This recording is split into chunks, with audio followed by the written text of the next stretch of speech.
Herbalife shakes அவைலபிளாக இருக்குது. நம்ம ஒரு பாஸ்ட் 2 இயர்ஸாக ஹெர்பலைஃப் டிஸ்ட்ரிபியூட்டராகவும் வெல்னஸ் கோச்சாகவும் ப்ராக்டிஸ் பண்ணிட்டு இருக்கோம். உங்களுக்கு இந்த மாதிரி ப்ராடக்ட்ஸ் வேணும்னா ஸ்க்ரீனில் தெரியிற நம்பருக்கு கான்டாக்ட் பண்ணுங்க. ஏன் ப்ரோ நான் இட்லி தோசை விட்டு ஷேக் மாறணும் அப்படின்னு கேட்டிங்கன்னா 18 எசென்சியல் விட்டமின்ஸ் அண்ட் மினரல்ஸ் இருக்கு அண்ட் லோ ஜிஐ ஃபுட் வேற. லோ ஜிஐ பற்றி தெரியலை அப்படின்னா கமெண்ட்ல சொல்லுங்க, நான் அடுத்த வீடியோவில் சொல்கிறேன். அண்ட் இதே மாதிரி 10 ஃப்ளேவர்ஸ் அவைலபிளாக இருக்கு. ஒரு மீல் ரீப்ளேஸ்மெண்ட்டாக ஹெல்த்தியாக போகணும் அப்படின்னு நினச்சிங்கன்னா கால் ஆர் வாட்ஸ்அப் பண்ணுங்க. சியர்ஸ்.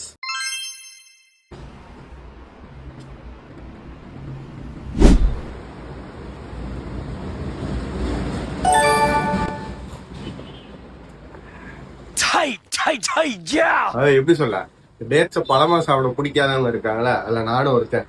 ஆனால் டேட்ஸ் அண்ட் கேரமல் ஃப்ளேவராக குடிக்கும் போது ரொம்ப அருமையா இருக்கு. 10 ஃப்ளேவர்ல எனக்கு இது டாப் மோஸ்ட். எப்படி சொல்ல, நச்சுன்னு இருக்கு அப்படிதான் சொல்லணும். உங்களுக்கு அந்த மாதிரி டேட்ஸ் அண்ட் கேரமல் ட்ரை பண்ணும் அப்படின்னா கால் ஆர் வாட்ஸ்அப் பண்ணுங்க. Cheers.